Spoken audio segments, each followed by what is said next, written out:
Ang tugatog ng buhay. Kabanata 2417. Hindi siya nagustuhan ni Alex kaya umarte siya na parang walang narinig at hindi siya pinansin. Medyo nagalit ito sa kanya. Koy, kinakausap kita. Huwag kang magpakamatay sa harap ko. Kinagat ni Alex ang kanyang mga labi at sinabing, "You're too honorable." Ang isang mahirap na tao tulad ko ay hindi kailanman magiging sa iyong antas. Kaya maglalayo tayo sa isa't isa mula ngayon, okay? Nagalit iyon sa babaeng may itim na puso. Ikaw ay isang walang utang na loob at walang galang na bata. Gayunpaman, hindi rin siya isang mabuting tao. Sa tuwing gusto niya ang banal na kapangyarihan mula kay Alex, ang kanyang mga kahilingan ay tumaas ng 100 beses na higit pa kaysa sa huli. Ginamit niya ang isang bahagi nito, ngunit isa pang malaking halaga nito ang naging pag-aari niya. Sa nakaraang pakikipaglaban ni Alex sa mga hayop, nakita niya sa sarili niyang mga mata kung paano ginamit ni Alex ang Requiem Clock at naglipat ng malaking halaga ng divine power dito. Sa kaibahan, wala siyang nakuha. Parang nakalimutan na ni Alex ang pag-iral niya kaya nandito siya para ipaalala. Paano ako naging walang utang na loob at walang pakundangan? Yung mga nakaraang beses na tinulungan mo ako, sinuklian din kita. Sila ay patas na kalakalan. At saka, sinabi na sa akin ni Clinton na sa tuwing hihingi ka ng divine power, malaking bahagi nito ay para sa iyong sarili. Gusto mo pa ba akong lokohin? Patuloy na mangarap. Umupo ka lang at I-enjoy ang natitirang mga araw mo. Galit na galit ang babae at nanumpa na maghihiganti siya sa Requiem Clock. Gayunpaman, isa lamang siyang tool spirit at hindi maikakaila na wala siyang kapangyarihan sa Requiem Clock sa palasyo ng isip ni Alex. Ahem. Alex, iba ako sa Requiem Clock. Isa lang siyang matandang lalaki, isang karaniwang anti-gang itinapon sa gilid at nakalimutan ni Saitegarba. Bago pa siya makatapos, tumalon din ang tool spirit ng Requiem Clock. Parang matandang lalaki. Shelly, paano ka magsasalita sa likod ng iba? Anong ibig mong sabihin isa lang akong antik? Nagsasalita ka ba ng walang konsensya, bata? Halika, sumumpa ka lang sa pangalan ni Saitegarba na hindi mo dinaya ang banal na kapangyarihan ni Alex. Kung maglakas loob ka, tatawagan kitang Lola. Lola, anong kalokohan? Ayoko ng walang kwentang apo na kasing edad mo. The asterisk man eat, bata. How dare you use such insults? Oh, ang sangkatauhan. Pinapanood kita nitong mga nakaraang araw. To-think na nakikipaglaban lang sa ilang halimaw at napunta ka sa napakasama. Wala kang magawa kundi ang tumayo at manood sa galit. Kung ako yun, madali kong lutuin at kakainin ang 2 demonyong alimango. Pagkatapos ay lumingon siya kay Alex. Huwag mong sabihin na hindi kita binalaan, brat. Kapag ang banal na kapangyarihan ay naipon sa isang tiyak na halaga, kailangan itong ilipat at ang matandang ito dito ay walang ideya kung paano. Kaya ako lang ang magtuturo sa'yo. Bukod dito, may nakatagong sikreto sa templo ng Galileo at ako lang ang may hawak ng anumang impormasyon tungkol dito. Kaya pag-isipan mong mabuti ito. Natigilan si Alex. Sa katunayan, naramdaman niya ang banal na kapangyarihan sa kanyang gintong lawa na kakaibang kumikilos. Umapaw na ito pero hindi pa rin nakabuo ng dagat. Sa halip, ito ay damaloy ng random at hindi makontrol. Bukod sa ano pa ang mga lihim na mayroon kaugnay sa templo ng Galileo. Tawag ni Alex kay Shelly. Matapos ang 1 oras na pag-uusap, sa wakas ay dumating sila sa isang karaniwang punto na maaaring tanggapin ng magkabilang panig. Pagkatapos sinundan pa ng 2 oras na paggaling hanggang sa tuluyang bumangon si Alex. Ngayon ang kanyang mga sugat ay ganap na gumaling at ang kanyang mga kapangyarihan ay lalo pang nadagdagan. Sunod, bumalik siya sa space hallway. Noong una, nag-aalala siya na isa itong daanan, ngunit nang maramdaman niyang dumaan siya sa tunnel, alam niyang nagtagumpay siya. Hindi nagtagal, nabawi niya ang paningin at muling nagpakita sa harap ng dagat ng undead beasts. 2 undead crab beast na kasing tangkad ng mga bundok ang nakatitig sa kanya ng diretso gamit ang kanilang malalaking mata. Tawag. I-freak. I-click. I-subscribe kwentong nobela. Kabanata 2418. Nakaramdam ng multo si Alex sa kanyang mga ngipin nang makita ang dalawang higanteng alimango. Kanina pa kasi sinipa ng alimango ang mukha niya. Halos malaglag ang kanyang mga ngipin at halos mabali ang kanyang baywang sa kalahati. May dalawang butas pa nga sa dibdib niya. Kaya naman, nag-iingat pa rin si Alex sa kanila. Gusto lang niyang patayin ang mga ito. Hoy, Wilbert! Kakayanin mo itong dalawang ghost crab. Mangyaring huwag tularan ang aking maliit na babae at huwag sanayin ang iyong sarili. Inilagay ni Alex ang kanyang konsensya sa palasyo ng kanyang isipan at kinausap ang Tool Spirit. Huwag mag-alala, hanggat may sapat na banal na kapangyarihan, walang anumang problema. Bukod dito, ito ay dalawang maliit na alimango. Ibibili kita ng crab roe mamaya. Tiwala si Shelly kaya gumaan ang pakiramdam ni Alex. Kailangan niyang maalala ang posisyon nila ngayon. Alam niyang makakatulong ang pagme-memorize kung saan ang labasan ng space hallway na ito. Isang tanda ng astrolohiya. Bulalas niya. Ito ay isang bagong bagay na natagpuan niya mula sa puso ng espada na ibinigay sa kanya ng babaeng nakapula. Isa itong pagmamarka na karaniwang magagamit sa anumang espasyo. Isang bagay na parang patutunguhan na pointer sa isang GPS, ngunit sa halip ay konektado ito sa kanyang kamalayan. Kaya pagkatapos maglagay ng marka, mabilis niyang mahahanap ang lugar na ito hanggat hindi napupunas ang kanyang alaala. Mamatay. Sigaw ni Alex at sumugod sa grupo ng undead. Ang dalawang higanteng alimango ang unang umatake. Shelly. Sa tubig na dumadaloy sa ilalim ng tulay, nakatayo si Persephone sa itaas. Sa pagkakataong ito, ang espiritu ng Tool ay lubos na nakikipagtulungan. Siya ay bumubulong ng isang eleganteng sinaunang tula, ngunit sa katotohanan, ito ay isang napakalupit na spell. Isang madugong sinaunang tulay ang lumitaw ng wala saan na nabuo sa ilalim ng dalawang alimango. Airing. Sumabog ang dalawang alimango sa loob ng isang segundo. Ang sinaunang tulay ay malupit, puno ng hindi regular na puwersa na may kaugnayan sa buhay at kamatayan. Parang may malakas na enerhiyang humihila sa kanila kasama ang iba pang undead beast. Arg! Mabangis silang Yumengal habang agad na umaatres. Ang nakita lang nila ay ilang halimaw na hinihila papunta sa Persephone's Folly Bridge, nagiging mas bata at mas maliit sa bawat segundo. Masyadong kakaiba ang sitwasyong ito. Parang nakabalik sila sa kanilang kabataan. Ito ay sa simula ay isang magandang bagay, ngunit ang tanging problema ay ang mga puwersa ng kapalaran ay inaalis ang kaluluwa ng mga undead na hayop bukod sa pagpapabata ng katawan nito. Ang mga apektadong hayop na iyon ay naging mga sanggol. Ang ilan ay tila mga fetus, naglalaho, at nagiging isang madilim at walang laman na bola ng enerhiya na hinihigop lamang ng tulay. Ang buong proseso ay parang may bumabalik sa oras at pinapanood nila ang buhay na ibinalik muli sa orihinal nitong estado. Laking gulat din ni Alex na nasaksihan ito, hindi lang ang dalawang alimango sa kabila ng pagiging abala na sa pagpatay sa undead army. Hindi niya napigil ang magbitaw ng kahit isang salita habang hawak niya ang requiem clock. Maya-maya tinanong niya si Clinton, "Uy, kayang kontrolin ni Shelly ang oras? Sabihin mo, pwede mo bang hilingin sa kanya na gawin akong mas bata ng ilang taon?" Walang imak ang requiem clock. Sa tingin mo ba hindi ka pa bata? Kung mas bata ka pa, kailangan mong magsuot ng baby onesies. Naalala tuloy ni Alex na para siyang 14 na taong gulang na bata mula nang sumanib siya sa Divine Bone ni Ymir. Pagkatapos nito, nagpatuloy si Clinton. Kahit na ang puwersa ng kapalaran ay magpabata sa iyo, hindi mo rin ito magugustuhan. Iyon ay dahil hindi lang inaalis ng Folly Bridge ng Persephone ang edad, inaalis din nito ang mga alaala, kaluluwa, core, at ilang mahiwagang elemento sa loob ng isang nilalang. Nang marinig ito, inalis ni Alex ang ideyang iyon sa kanyang isipan.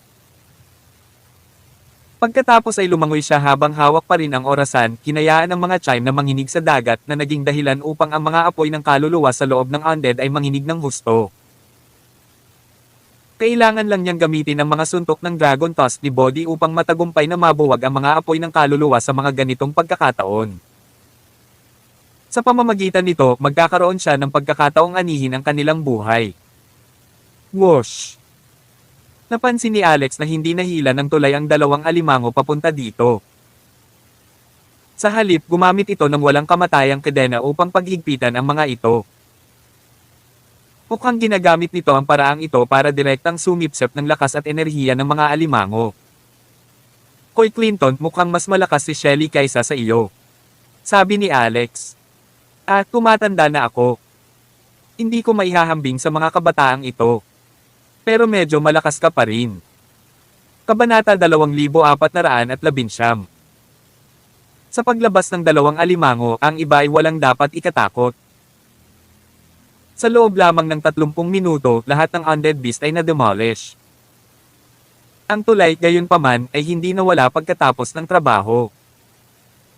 Sa halip, si Shelly, na nakasuot ng tradisyonal na pulang damit, ay eleganteng nakatayo sa ibabaw ng tulay habang kumakaway kay Alex.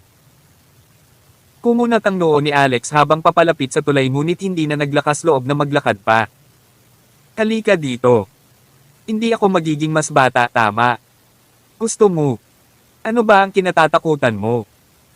Ikaw ang may-ari ng espiritual na tool na ito. Sa tingin mo ba ito ay lubos kang maa-absorb? Naiisip ni Alex na tama siya. Hindi siya dapat pagbawalan na hawakan ang kanyang sandata pagkatapos ng lahat. Gaya ng inaasahan, hindi siya nasaktan kahit kaunti pagkatapos sumakay. Gayunpaman, may naramdaman siya sa kanyang puso. Dahil ito ay isang tulay na ang mga patay lamang ang nakatawid, ang pagtayo sa ibabaw nito ay nakaramdam siya ng kakaiba. Ang sinaunang at malawak na pakiramdam ng espasyo kasama ang bigat ng buhay at kamatayan ay medyo napakalaki. Sa kabilang banda, sapat na ang mga dagwang mantsa sa tulay para lumukso ang puso niya sa takot. Nararamdaman niya na hindi lang ito ordinaryong dugo. Niya ang dugo ng undead beast o mga alimango ay hindi naiwan sa tulay na ito. Nangangahulugan iyon na ang gayong mga mantsa ng dugo ay hindi iniwan ng anumang nilalang. Parang nababasa niya ang isip ni Alex, sinabi ni Shelly, tinitingnan mo ang dugo ng isang demonyong Diyos noong nakaraan. Napakakasalanan ng bastos na iyon. Nasira niya ang 10 o higit pang mga banal na lugar gamit ang kanyang kapangyarihan lamang. Nagawa niyang patayin ang mga mataas na pari, pinugutan sila ng ulo sa isang kisap mata.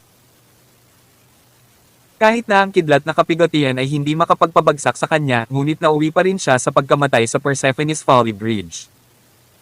Nanlaki ang mata ni Alex. Para siyang nakikinig sa isang mito. Gayunpaman, alam niyang nagsasabi ito ng totoo, ngunit kakaibang makinig sa mga kalupitan tulad ng isang normal na pangyayari sa nakaraan. Tumingin siya kay Shelly. Mukha siyang batang babae, mga 4.5 feet ang height niya pero parang matandang babae. Eto na. May ibinato si Shelly kay Alex. Sabi ko ay retreat kita ng crab row. Ito ang pinakamahalagang bagay sa dalawang alimango na iyon. Kaya malamang nakapakipakinabang kung kakainin mo iyon. At siya nga pala, kukunin ko na ngayon ang banal na kapangyarihan. Sayang kung iingatan mo pa rin ito. Hindi mo pa alam kung paano mag-transform. Si Richit. Nang mahanap ni Alex ang lokasyon ng Mystic Maiden at ang iba pa, lahat sila ay nagsimulang mag-alala. Iyon ay dahil naramdaman ng Mystic Maiden na nawawala saglit si Alex. Ito ay isang napaka hindi natural na pangyayari dahil hindi ito dapat nangyari sa unang lugar. Pagkatapos noon, sinabi sa kanila ni Alex ang tungkol sa Space Hallway. Diretso ito sa wasteland. Ito ay kahanga-hanga. Halos kalahating buwan na tayong na-stuck sa Endless Sea. Para akong nababaliw. Tuwang-tuwa sina Ins at Pixie. Bagamat ginagawa ni Alex ang karamihan sa mga gawain sa kanilang mga laban, masaya pa rin sila na nakaalis na sila sa malagim na lugar na ito. Sabi ng Mystic Maiden, mukhang ang swerte mo. Ang mga pasilyo sa kalawakan ay kilala rin bilang mga wormhole. Marami sa kanila sa loob ng universo. Ang ilang organisasyon na may ganoong kadalubhasaan ay maglalaan pa ng oras at pagsisikap na gumawa ng mga wormhole bilang isang negosyo. Iniisip ko kung natural o artificial ang wormhole na nakita mo. Kung ano man iyon, gusto lang ni Alex na umuwi ngayon. Lumalala na ang kalagayan ng kanyang ama. Tara, uwi muna tayo. Lumakad na lang ang grupo sa wormhole pagkatapos sabihin ni Alex na gayunpaman, ang painting ay hindi ng ahas na lumapit kaya hinayaan na lang nila ito. Pagkarating sa lupain ng mga pixies tumalon si Alex sa likod ni Pixie at sinunggaban din si Ins. Pagkatapos ay sumugod sila sa 10 beses na bilis ng tunog. Si Richie. Sa sandaling iyon, isang hindi inaasahang bisita ang dumating sa pintuan ng Rockefeller Manor. Si Clay ay may kasamang mga lalaki papasok sa manor habang siya ay sumisigaw, lahat ng Rockefellers, ilabas ang inyong A**ses dito at lumuhod. Bago tayo. Tawag. I-pre. I-click. I-subscribe kwentong nobela. Kabanata 2420. Nakaupo pa rin sa looban, galit na galit ang mga diwata. Pakiramdam nila ay sisubog na ang kanilang mga baga sa sobrang galit. Nandito lahat sina Brittany, Maya, Waltz, Beatrice, Cheryl, at Dawn. Ang pamilyang Rockefeller ay tila dinaig ng lakas ng babae. Bukod sa may sakit na si William at ang dalawang anak ni Dorothy, ang iba ay pawang magagandang babae. Bukod dito, ito ay itinuturing na isang mas maliit na grupo. Darating din minsan sina Michelle, Diet, Luna, Freya, at iba pang kaugnay na kababaihan. Lahat sila ay madaling maituturing na mga engkanto dahil sa kanilang ethereal na hitsura. Ngunit ngayon, lahat ng mga diwata na ito ay nagalit sa mga aksyon ni Clay. Clay, ang B***starred mo. Hindi ko akalain na darating ka. Medyo nagalit si Waltz tungkol dito. Akala niya ay matanto ni Clay ang kapangyarihan ng pamilya Rockefeller pagkatapos umalis sa araw na iyon pagkatapos ay magbago ang isip at aminin ang kanyang pagkatalo. Gayunpaman, lumapit pa rin siya sa kabila. At saka, I'm part of the Rockefeller family and I'm Alex's wife. Bagamat dati kong sinumpa ang kapatid si Clay, nagsimula siyang lumakad sa landas ng kasalanan sadyang tax sale. Papatayin ko siya kung kailangan ko at hindi ako magdadalawang isip kahit kaunti. Hindi mo rin siya kailangang patawarin para sa akin. Si Brittany naman ay parang medyo kalmado. Matapos ang unang galit, umaktong parang baliw na aso si Clay. Hindi mo siya kailangang patayin, ngunit kami, ang mga Rockefeller, ay hindi rin mahina. Dahil nagpunta sila rito para subukan at banta tayo gamit ang kanilang kapangyarihan, sirain na lang natin ang kanilang sorry little course bilang babala. Sabay-sabay na tumanggo ang lahat ng babae. Lumingon si Waltz kay Brittany. Salamat inay.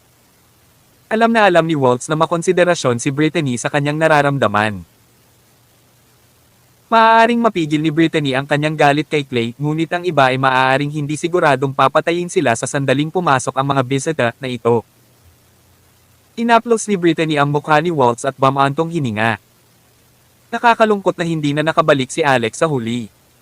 Alam kong galit kayong lahat. Tiyak na nabigo kayong lahat ng pamilyang Rockefeller. Pero sige, tingnan muna natin ang sitwasyon. Nagmamadaling lumabas ang hukbo ng kababaihan dahilan para mapasinghap sa tuwa ang mga hindi inanyayahang bisita. Holy shitty, ano ito? Sumakay ba tayo sa pugad ng kagandahan? Bakit ang gaganda nilang lahat? Pugad ng kagandahan. Masasabi kong ito ay isang buong brothel. Gusto ko ang view na ito, boss. Kailangan kong magdala ng isa pa uwi sa akin. Gusto ko yung naka-white dress. Hindi ka tatutol dyan, di ba? Nagdala si Clay ng ilang tao pa kaysa dati, isang kabuoang 17 lalaki. Iba't iba ang hitsura ng bawat isa at nakasuot din ng maraming kakaibang estilo. Sa kabila nito, ang pagkakita sa lahat ng mga engkanto na ito ay naging pareho silang nasa sabik. Hindi ito inaasahan ni Clay, ngunit nasiyahan siya dito. Umiti siya at sinabing, wow, nakakakuha tayo ng bonus ngayon, boys.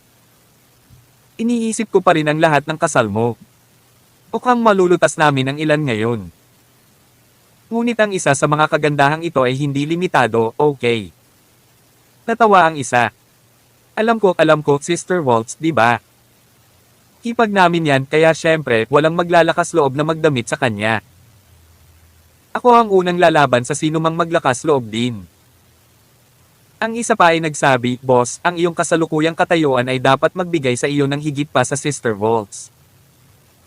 Bakit hindi ka pumili ng isa sa mga magagandang ito ngayon? Sa tingin ko ang gitna ay ang pinakamahusay. Mukha siyang matikas na parang reyna. Isipin mo na lang na may ganitong mga dilag sa bawat braso. Iyan ang epitome ng langit.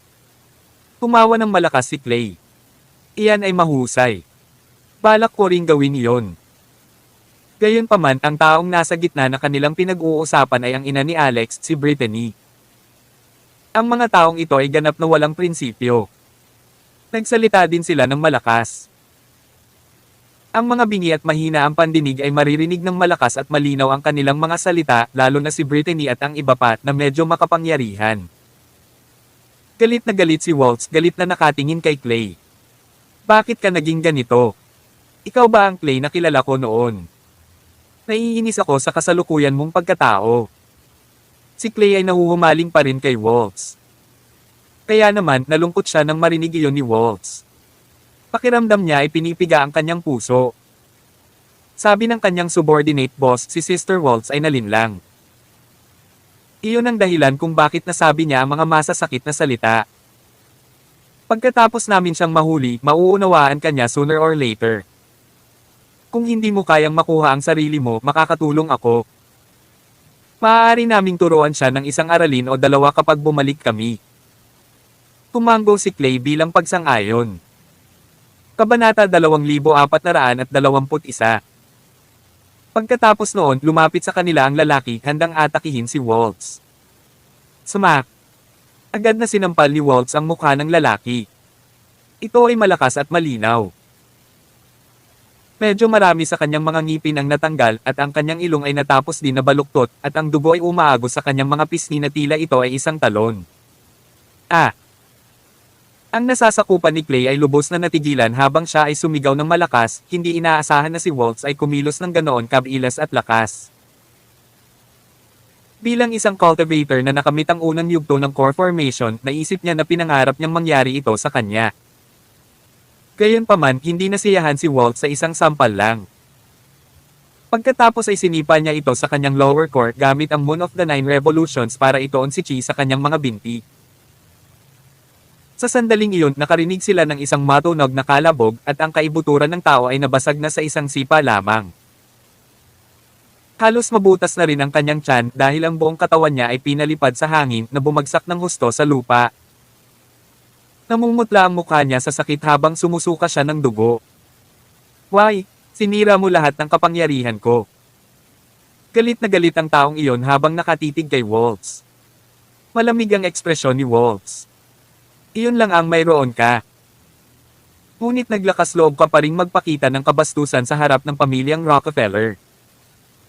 Sa tingin mo ba ay grupo lang tayo ng mahina? Bibigyan kita ng isa pang pagkakataon, Clay. O sa akin kayong lahat at ang kapangyarihan ng inyong mga lalaki, umalis kayo sa harapan ko at lisanin ang California magpakailanman. Kung hindi. Umagalpak ng tawa si Clay na para bang ngayon lang nakarinig ng biro ay nagbigay ulit siya ng utos. Draft, turn muna. Ang nasa katanghaliang bulang na lalaki na nagngangalang Draft ay tumalon sa lupa habang siya ay sumugod patungo kay Waltz. Boom! Tarat-tarat! Isang malaking hukay ang naiwan sa kinaroroonan ng kanyang mga paa pagkatapos niyang tumakbo palabas. Sa kabilang banda, ginamit muli ni Waltz ang Moon of the Nine Revolutions upang kontrahin ang kanyang pag-atake. Nang magsalubong ang kanilang mga palad ay medyo napatras ang dalawa mula sa pagkakatama. Tila pare-pareho ang kanilang kapangyarihan. Hindi ko inaasahan na mabilis kang mag-improve nito, Waltz. Mukhang minamaliit kita, ngunit iyon na ang katapusan nito. Ang Home and Technology ay hindi isang organisasyon na gusto mong guluhin kaya sumama ka lang sa akin. Mananatili ka sa loob ng Home and Technology hanggat nandito ako. At magkakaroon ka ng malaking bundle ng mga mapagkukunan. Tiyak na malalampasan mo ang iyong kasalukuyang kapangyarihan, sabi ni Clay. Bullshit. Sisirain kita ngayon. Sa kabila nito, si Waltz ay sinipa sa bituka ni Draft makalipas ang 5 segundo. Nagsimula na rin siyang magsuka ng dugo. Bukod dito, naging madali si Draft sa kanya noong panahong iyon. Kung hindi, baka mas masaktan pa siya. Napapikit si Maya. Waltz, umatras. Kaharapin ko sila. Dahil si Maya ay may matinding potensyal, siya ay kasalukuyang isang profound mystic, 2 antas sa itaas ng kapangyarihan ni Waltz. Siya ay labis na hindi nasisiyahan na si Waltz ay nasugatan ng ganito kaya hindi siya nagpakita ng anumang awa. Gamit ang Silver Frost, isang malaking bug zone ng yelo ang pinakawalan mula sa kanyang palad na Dom Apokai-Draft. Sa isang iglap siya ay na-freeze sa isang icicle ng tao. Hindi siya tumigil doon, puno pa rin ng sama ng loob sa mga taong ito. How dare they disrespect Brittany? Dapat may death wish sila. Ipapakita ko sa kanila kung sino ang boss this time.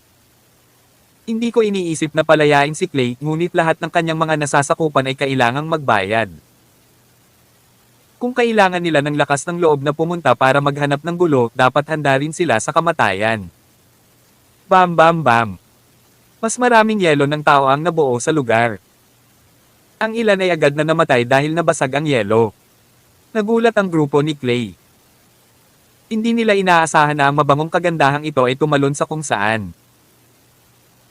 Higit na hindi inaasahan na makakaatake siya ng may ganoong kalaking kapangyarihan, papatayin sila bago sila makapag-react. Galit na galit si Clay habang sumigaw, lahat, atake. Tawag. I-freak. I-click. I-subscribe kwentong nobela. Kabanata 2422. 17 tao ang dinala ni Clay, ngunit ngayon ay 13 na lamang sa kanila ang natitira. Sa pamamagitan nito, lahat sila ay sumugod, nagpas siyang higaitan si Maya at bugbugin siya ng buo. Wala silang pakialam sa pagiging patas.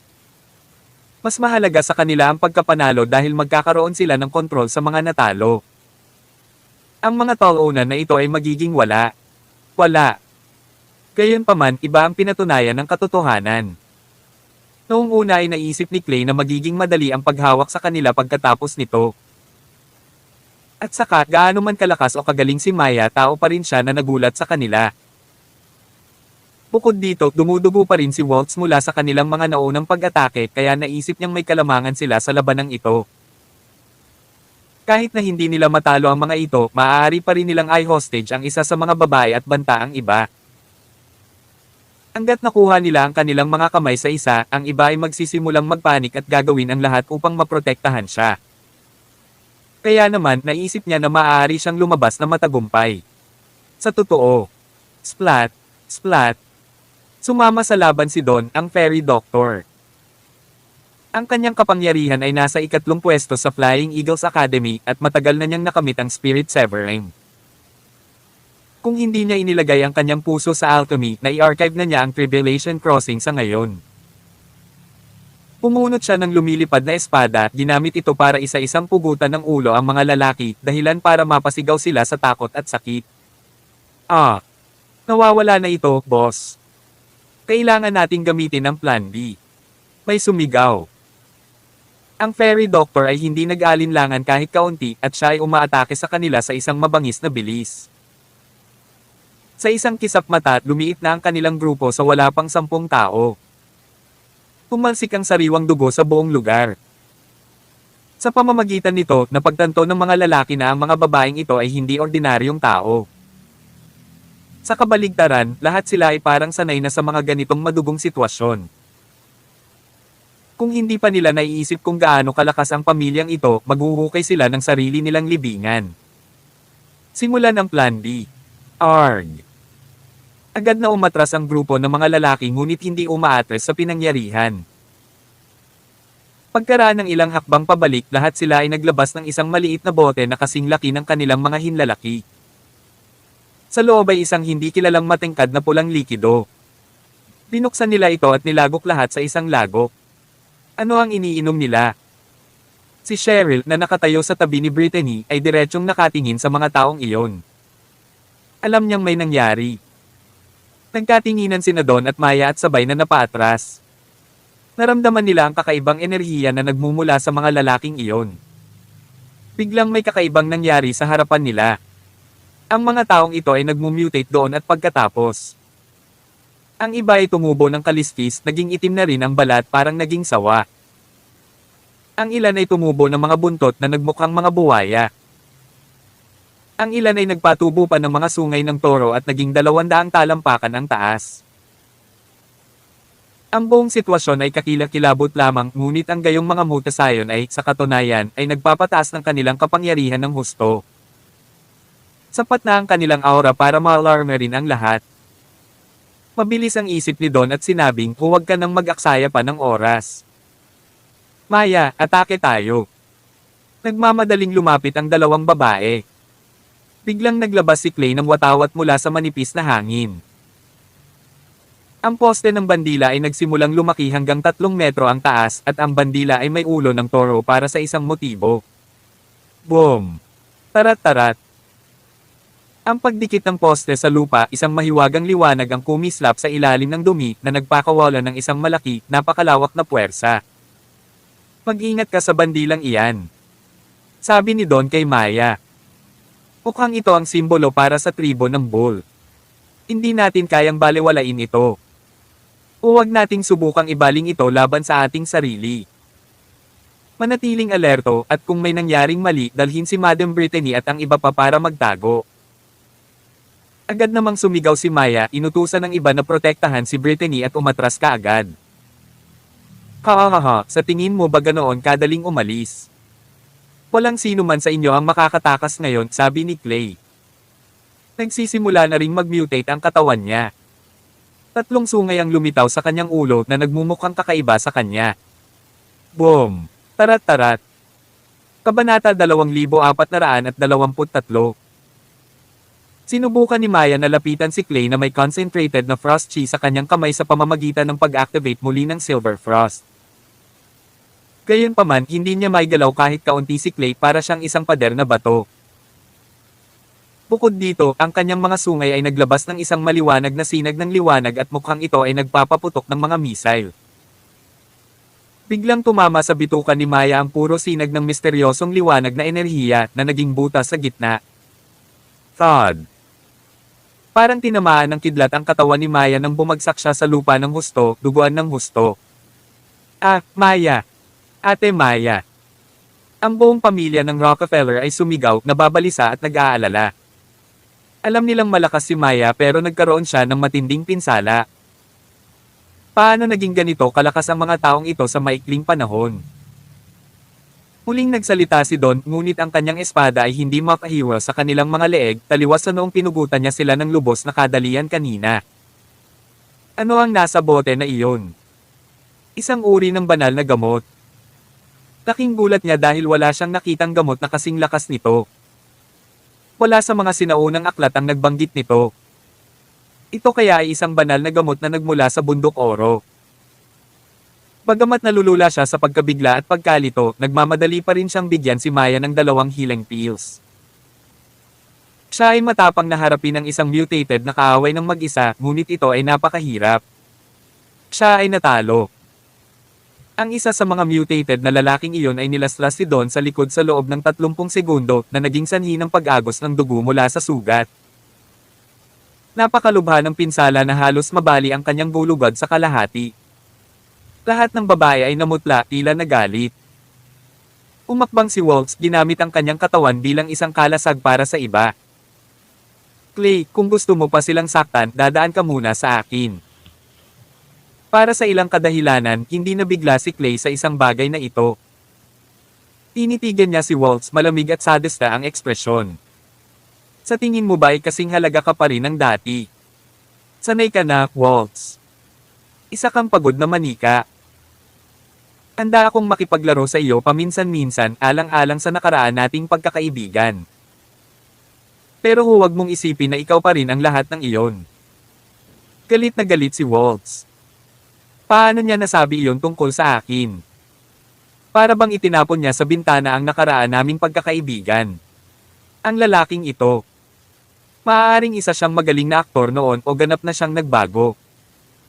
Umiti si Clay ng nakakaloko. Sige, Waltz. Naiintindihan mo ba ang sitwasyon mo ngayon? Aaminin ko na nakaramdam ako noon ng bahagyang pagkahumaling sa iyo. Kaya mas mabuting akitin mo ako bago mawala ang pakiramdam na iyon. Pakiusap sa akin ang iyong katawan. Kung nasiyahan ako, baka palayain ko na lang ang mga magsasaka na ito. Saway ni Waltz. Naiinis ka sa akin. Naloko kami ni Asher noon. Ngayong naipakita mo na ang iyong tunay na kulay, hinahamak kita. At mababa ang tingin ko sa'yo. Tignan mo lang sarili mo. Hindi ka tao. Mas masama ka sa multo. Ikaw ay isang tao lamang na may ulo ng toro, isang hayop. Smack! Si Clay ay kumilos ng mabilis tulad ng isang toro. Lumapit siya kay Waltz at binigyan siya ng isang malakas na sampal sa mukha niya matapos marinig ang mga sinabi nito. Puno ng lamig ang mga mata niya. Kung iyan ang iniisip mo, wala na tayong ibang pag-uusapan. Mula sa araw na ito, ang pamilyang Rockefeller ng California ay mapapawi sa kasaysayan ng Amerika. Ano pa ang hinihintay nyo, boys? Hindi ba lahat kayo ay interesado sa ilan sa maliliit na babaeng ito? Malaya kang pumili kung sino ang gusto mo. Kapag nakapili ka na, dalhin na lang sila sa isang kwarto. Mayroon tayong libreng motel dito, hindi ba? O siya nga pala, ang mga asset ng iyong pamilya kasama ang Thousand Miles Conglomerate ay pagmamayari na ngayon ng Homan Technology. Pagkasabi noon ay dahan-dahan siyang naglakad patungo kay Waltz. Noon lang isang boses na puno ng masamang hangarin ang nagmula sa langit. Kaya, lahat ba kayo ay naguhukay ng inyong mga libingan o lahat ba kayo ay may hiling na kamatayan? Dalawang tao ang lumipad sa likod ng isang baboy. Dumating na sina Alex at Ins. Gayunpaman, hindi inaasahan ni Alex na may isang tao dito na sisira sa kanyang buong pamilya kapag bumalik siya.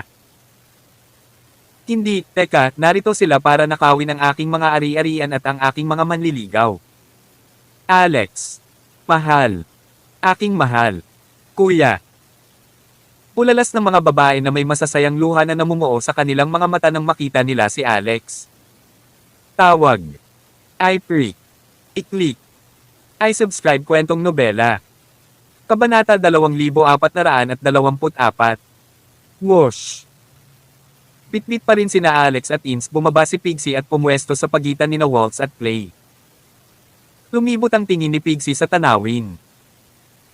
Una nitong napansin si Waltz, pagkatapos ay si Maya, Brittany, at ang iba pa. Pagkatapos ay buwamulong ito. Oh my, little minion. Ito ang iyong mga asawa. Lahat sila ay ganoong kagandahan. Mayroon ka ba talagang oras upang hawakan ang lahat ng ito? Natigilan din si Ins. Medyo malaki ang harem mo. Dapat ko bang pakisamahan silang lahat? Walang imak si Alex na nakataas ang isang kilay kay Ins. Anong iniisip mo? Hindi ko akalain na ang aking harem ay nag-aalala sa iyo kahit kaunti. Hindi mo ba masyadong sineseryoso ang buong asawang ito? Sa kabilang banda, nagulat din si Waltz at ang iba pa. Hindi nila siya nakikita ng malinaw nang siya ay nasa himpapawid. Ngayong maaari na nilang tingnang mabuti, lahat sila ay hindi maiwasang magpahayag ng pagkalito. Ang teenager ba na ito? Lalaki ko ba talaga? W, sino ka? Tanong ni Waltz na halatang blonder. Huwag mong sabihin sa akin. Anak ka ba ni Alex? Maaari mo bang tingnan at tingnan kung peke siya? Lumapit si Brittany at iniskan siya pataas at pababa. Tinurot pa niya ang pisngi ni Alex at hinayla ito. Well, ang kanyang balat ay totoo. Hindi talaga alam ni Alex kung paano mag-react. Nay, totoo rin ako. Pero, ikaw lang. Hindi mo nakikita ang iyong edad. Marahang inaplos ni Alex ang kanyang mukha matapos siyang kurutin ng kanyang ina. Hindi mo rin nakikita ang iyong edad. Tingnan mo lang mukha mo. Walang magtatanong dito kahit na sinabi mong nasa 20s ka na. Mas bata lang ako ng ilang taon kaysa dati. Hindi ba mas kamukha ko ang anak mo sa ganitong paraan? Sagot ni Brittany. Paano ang mga asawa mo? Mukha kang menor de edad. Hindi ba parang gumagawa sila ng krimen? Kapag natutulog ka, nasa kanila na yan. Nagpatuloy ang pamilya sa paligid ni Alex, pinagchichismisan at tinatanong siya. Parang nasa flea market sila ngayon. Si Clay, na tila pangunahing tauhan kanina, ay agad na naging nobody. Higit sa lahat, nauubusan na sila ng oras. May time limit ang potion na ininom lang nila. Ayon sa unang anak na babae ng Homan Technology, ang potion ay magbibigay ng kapangyarihan ng isang imminent immortal na parang kalahati ng kapangyarihan ng isang immortal. Gayunpaman kapag ang epekto ay nawala, sila ay magiging mahina at kakailanganin ng ilang araw upang mabawi. Kaya naman pinakamahusay na huwag gamitin ang gamot na ito maliban kung kinakailangan ito ng sitwasyon. Hoy, mga tusok kayo. Nakalimutan mo na ang sitwasyon mo dito ha. Patay na ba kami sa'yo? Nagsalita ang isa sa mga nasasakupan ni Clay na may karneng pakpak sa likod. Siya ay labis na hindi nasisiyahan sa mga saloobin ng mga miyembro ng pamilyang Rockefeller. Literal na kami ang nangunguna dito, gayunpaman, lahat kayo ay nasa mood para sa isang chit-chat. Hindi ba't medyo walang pakialam kayong lahat? Bahagyang tumingin sa kanya si Alex. Magtiwala ka, huwag mong tanungin ang iyong sarili. Ano ang ibig sabihin nito? Matapos isipin niyon, napagtanto ng lalaki ang ipinahihiwatig ni Alex. Ibig sabihin, nakita nga sila ni Alex bilang mga patay na tao. Ikaw ***, sino ka sa tingin mo? Nakasakay ka lang ng baboy dito at sa tingin mo isa kang maalamat na karakter tulad ni Pigsy. Malamig na tumawa ang lalaking iyon. Nalungkot si Pigsy sa sinabing iyon at nagsalita. Ako si Pigsy, isipin mo. Siya ang aking munting alipin. Napalitan ba ng Ashley ang mata mo? Paanong hindi mo nakita iyon, magsasaka? Ano? Galit na galit ang lalaking iyon. Hindi niya akalain na ang baboy ng lahat ng bagay ay lalaitin din siya. Mamatay. Gagawin kitang inihaw na baboy. Gayunpaman, nawala si Pigsy sa manipis na hangin nang malapit na siyang umatake. Pambihira ang bilis ni Pigsy. Walang sinumang tao ang maaaring makipagkompetensya dito. Biglang napagtanto ng lalaking iyon na ang isa sa kanyang mga pakpak ay pilit na pinutol ni Pigsy kasama ang mga trotter nito sa harapan. Mahilig ako sa chicken wings. Iniisip ko kung masarap ang pakpak ng lalaking ito. Ang demonyong baboy ay nagsimulang ma-addict sa pagkakaroon ng mga pakpak matapos kainin ang huling pagkakataon ng mga paboril. Kaya naman ito ay palaging makakakuha ng udyok na chomp down sa mga pakpak sa tuwing ito ay nakakita ng anuman. Napahiyaw sa sakit ang lalaking ibon. Puno ng dugo ang likod niya matapos matanggal ang pakpak niya. Bukod dito, ang gayong puwersa ay nagpalaki lamang ng sugat na nabasa ang sahig ng sariwang dugo. Nagulat ito sa bawat tao sa eksena bukod kina Alex at Ins. Paano naging ganito kalakas ang baboy? So ibig sabihin wala sa atin ang mas malakas kaysa baboy. Biglang naalarma si Clay. Natarante siya matapos makita kung gaano kalakas si Pigsy. Agad siyang lumingon at napansin niyang diretsyong nakatingin sa kanya si Alex. Sa hindi malamang dahilan, naramdaman niya na para siyang pinagmamasdan ng isang malaking sinaunang halimaw. Bukod doon, nakilala niya ang isang ambasador mula sa Mount Oro pabalik sa Homan Technology. Kabanata 2425. Ang ambasador na iyon ay napakalakas. Nang titigan siya ng mga ito, naramdaman niya ang biglaang pag-udyok na lumuhod din. Ganyan sila kalakas. Pero ngayon, ganoon din ang naramdaman niya nang tumingin sa kanya si Alex. Ngunit, paano ito posible? Dapat nag-hallucinate ako. Mamatay. Umatake si Clay gamit ang kanyang imminent immortal powers para iduyan ang kanyang mga kamao sa ulo ni Alex. Alam na alam ni Don kung gaano kalakas si Clay. Nag-aalala siya na baka masaktan si Alex at sinubukan siyang bigyan ng babala na huwag gawin ang suntok kung hindi niya magagawa. Bigla, hindi niya natapos ang kanyang pangungusap. Iyon ay dahil wala kay Alex ang suntok ni Clay. Hindi siya umiwas, literal na tinanggap ang pag-atake ni Clay. Gayunpaman, tulad ng kanyang kamao ay 1 pulgada lamang ang layo, ito ay naharang ng isang mahiwagang puwersa at hindi na nagawang mapunta ang suntok sa katawan ni Alex. Hindi makapaniwala si Clay sa kanyang mga mata. Is this really happening? Umiling si Alex. Akala ko napakalakas mo simula nang dumating ka at sinubukang sirain ang pamilya ko. Ngunit ito lang ang mayroon ka. Hindi ka kasing lakas ng isda sa dagat. Ginamit ni Clay ang lahat ng kanyang lakas, lahat ng kanyang 3 sungay ay nagsimulang kumikinang. Pagkatapos nito, nakilala niya ang kanyang pagkamatay. Iyon ay dahil interesado si Alex sa kanyang mga sungay, hinawakan ng mga ito at hinayla ito ng marahas. Mo. Nagpakawala si Clay ng isang masakit na sigaw habang ang isa sa kanyang mga sungay ay hinihila sa kanyang katawan sa pamamagitan ng puwersa. Isa pa tinignan lang ito ni Alex at itinapon sa isang tabi na halatang naiinis. Ano ito? Basura. Pagkatapos ay hinugot niya ang dalawa pang sungay, itinapon din ang mga ito. Ito ay napaka-brutal at madyugo na ginawa nitong manhid ang anit ng lahat. Monotonously sinabi ni Alex, bakit mo piniling maging hayop kung pwede ka namang maging tao? Basta tandaan mo na maging mabuting tao ka sa susunod mong buhay.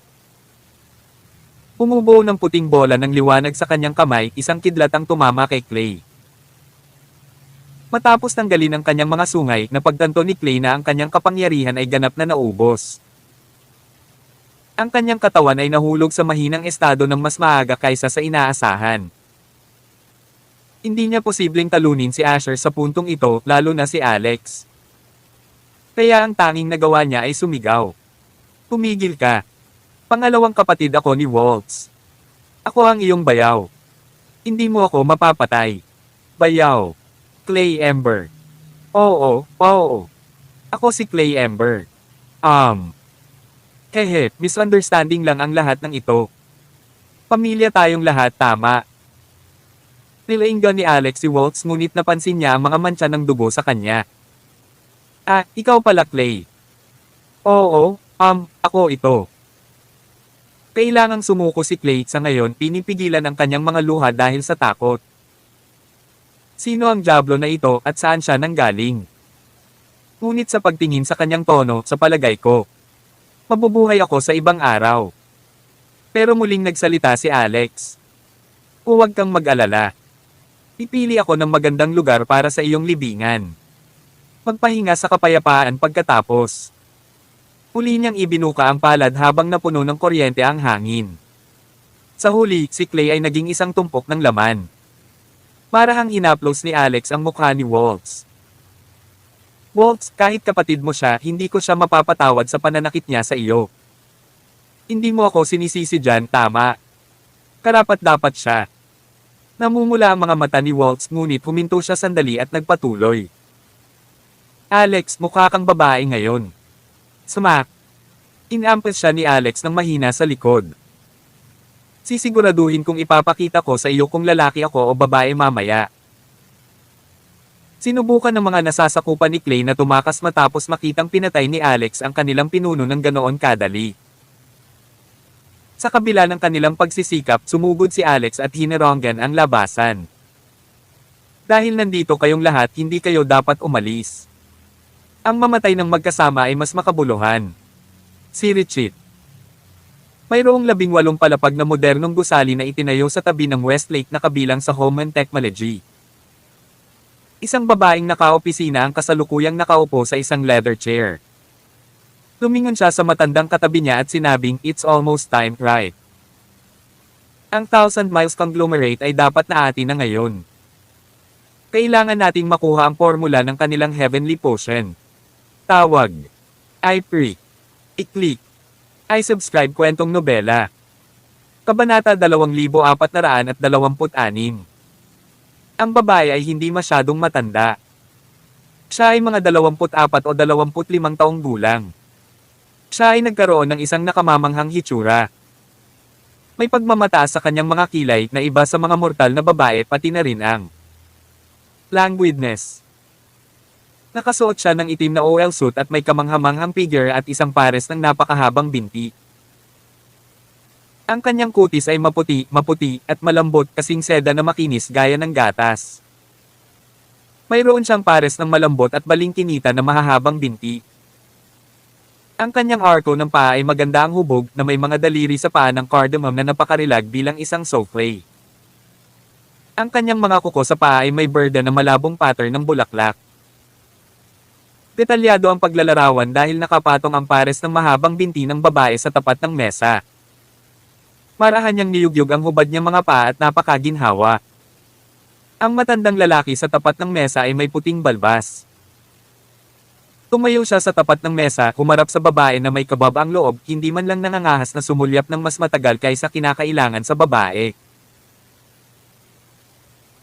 Sa halip ay nakatitig siya sa isang palayok ng halaman sa tabi niya nang sabihin niyang, "Madam, ang Heavenly Formula Medicine ng Thousand Miles Conglomerate ay nakakapagpagaling lamang ng mahihirap at masalimuot na sakit ng mga ordinaryong tao, at maaaring walang formula ng tableta." Naruroon sa likod nito. Tiningnan siya ng babae at tinawid ang kanang paa. Gamit ang kanyang mga daliri sa paa, kinuha niya ang isang piraso ng papel sa tabi niya at itinapon ito. Ang napaka-ordinaryong papel na iyon ay binaril sa matanda na parang kutsilyo. Nakatitig ang matanda sa berdeng mga rosas, ngunit tila may isang pares ng mga mata sa tuktok ng kanyang ulo nang agad niyang iniunat ang kanyang kamay na may misteryosong siksik na enerhiya sa pagitan ng kanyang mga daliri at isang mahinang kislap ng lilang liwanag na sumalaw sa piraso ng papel na may walang kapantay na katumpakan. "Tingnan mo. Ito ang impormasyon na nakuha mo lang." Inilagay ng babae ang kanyang mga paa sa isang pares ng puting mataas na takong, at nang tumayo siya, nagbigay siya ng mas malalim na pakiramdam ng pang-aapi. Ang mga binti ay parang mga haligi ng jade. Sa mataas na takong, ang kanyang taas ay maaaring umabot ng 1.9 metro. Ang susi ay ang kanyang katawan ay perpekto tulad ng isang supermodel. Kumuha siya ng bote ng gatas at uminom ng straw habang sinasabi, "Huwag maliitin ang negosyong ito." Napansin ng Olympus Tribe ng Mount Oro ang Thousand Miles Conglomerate. Nakakatulong ito sa kanilang katawan. Hangga't tayo ang unang makakakuha nito, mapapatibay natin ang ating relasyon sa Olympus Tribe ng Mount Oro. Pagkatapos pipigilan nito ang kanilang relasyon sa ibang mga plutocrats. Tumango ang matanda at sinabi, "Okay, madam, hihilingin ko sa mga miyembro na kumilos ng mabilis." Gaya nga ng sinabi, isang babaeng sekretary ng Home and Technology ang nagmamadaling kumatok sa pinto. "Madam, may nangyari. Anong problema? Bakit ka ba nagmamadali?" Sumimsim ang babae sa karte ng gatas at dinilaan ang kanyang mga labi. Medyo hindi nasiyahan, inilibot niya ang kanyang mga mata at tumingin sa babaeng sekretarya. Sinabi ng babaeng sekretarya, hinihiling ng pamilyang Rockefeller ng California na pumunta ang boss ng Home and Technology sa pintuan ng bahay ng pamilyang Rockefeller bago mag-alas 6 ngayong gabi upang aminin ang kanyang mga pagkakamali. Kung hindi, ang Home and Technology ay ibagsak. Nang marinig ito, wala pang oras ang babae na lunukan ang gatas sa kanyang bibig nang ibuga niya ito. Makalipas ang 2 segundo, kumagalpak siya ng tawa. Ang pamilyang Rockefeller ng California. Anong klaseng pamilya yan? Wala pa akong narinig na ganitong pamilya. Napakalakas ba nila? I guess it's an uncouth family again that is clamoring for attention and wanting to take advantage of our Home and Technology's name to increase their popularity. Hindi natin kailangang bigyang pansin ang gayong hindi gaanong kahalagahan. Tandaan, ang ating Home and Technology ay ang nangungunang plutocrat sa mundo na hayagang kinikilala ng mundo. Imposibleng bulag na pinamumunuan ng mga walang prinsipyong tao. Kung ang pamilyang Rockefeller na ito ay nagdudulot ng maraming kaguluhan, agad nating sisirain ang mga ito. Ang babaeng ito ay may pakiramdam ng pagmamataas sa kanyang mga salita. Tila siya ay nakatayo sa mga ulap, nakatingin sa lahat ng nilalang. Para siyang isinilang para maging diwata sa langit, habang ang iba ay putik sa lupa, hindi kwalipikadong makipaglaban sa kanya. Ang kanyang pangalan ay Shirley Hancock, ang pinakaunang ginang ng pamilya Hancock, isang nakatagong plutocrat. Inilabas ng babaeng sekretarya ang kanyang cellphone at nagtap sa isang video. "Madam, ang balitang ito ay kamakailan lamang sa Switch TV." Isang napakasikat na babaeng anchor ang nagpost nito. Ang kanyang pangalan ay Michelle Yao, binyansagang Mo Little Witch. Siya ay may isang makapangyarihang figure sa likod niya na sinasabing ang fairy doctor ng Flying Eagles Academy na siya rin ang kanyang master. Ito ay nagpapatunay na ang mga balitang na-i-post niya ay unang kamay na impormasyon at may malalim na kaugnayan sa pamilyang Rockefeller. Kabanata 2427. Matapos makinig, hindi na masyadong pinansin ni Shirley at sinabing, "Sa ngayon, bumabawi na ang lahat sa mundo," at unti-unting lumalapat ang aura. Nahuli na rin ang Flying Eagle Academy na sikat noon. Ang pinakamalakas na kapangyarihang labanan ngayon ay nasa tuktok ng Bundok Oro. Yung iba wala lahat. Sa cellphone ng babaeng sekretarya, ang nilalaman ng video playing ay eksaktong ultimatum na inilabas ni Alex sa Homan Technology. Gayunpaman, sinulyapan lamang ito ni Shirley, tinatrato siya bilang isang poser. Huwag mo nang pansinin. Umanda na sa kupi ng Thousand Miles Conglomerate. Alis na. Pagkatapos niyang magsalita at paalisan ang mga tao, kumuha siya ng isa pang bote ng yogurt mula sa refrigerator at nilagok ito. Siya ay isang babae na mahilig kumain ng mga produkto ng pagawaan ng gatas. Si Richie. Siyempre, maaaring ibahagi ni Michelle ang video na ito dahil nagkataon na siya ay nasa pamilyang Rockefeller. Tuwang-tuwa si Mo Little Witch na makita si Alex kaya niyakap niya ito ng mahigpit at sinabing ipopost niya ang impormasyon tungkol sa pagbabalik nito sa kanyang livestream para hampasin ang ilang tao sa mukha dahil maraming tao sa kanyang livestream akala ko patay na si Alex at hindi na siya makakarating pabalik. Bumalik si Alex sa pagkakataong ito at hindi na niya balak na maging low profile. Nag-record lang siya ng video at pina-upload niya si Michelle. Bilang resulta, itinuring ito ni Shirley bilang hangin nang ma-publish ang video na ito, ngunit sumabog ang live chat room. Bakit? Mataas ang momentum ng pag-unlad ng Homan Technology dahil sinusuportahan ito ng mga nakatagong plutocrats. Sa makatuwid, ang paggamit ng mga mapagkukunan ay hindi mauubos. Kamakailan lamang, nalaman na ang kumpanya ay kinagiliwan ng mensahero ng Diyos ng Mount Oro kaya naging isa sa mga tagapagsalita ng mga Diyos sa lupa. Ang pagkakakilanlan na ito ay badass. Matagal nang nawala si Alex. Inakala ng lahat na siya ay namatay sa loob ng sinaunang hangganan. Ngayon siya ay bumalik sa pamamagitan ng kapalaran at hiniling sa malaking boss ng Homan Technology na tumakbo sa kanya, lumuhod, at aminin ang kanyang pagkakamali. Hindi ba ito masyadong walang ingat? Sumabog ang live chat room. Michelle, akitin mo ang kapatid mo. Masyadong mabilis ang pagbabago. Ang mundo ngayon ay iba sa nakaraan. Ang Homan Technology ay may malaking suporta ng Mount Oro. Hindi natin sila kayang labanan.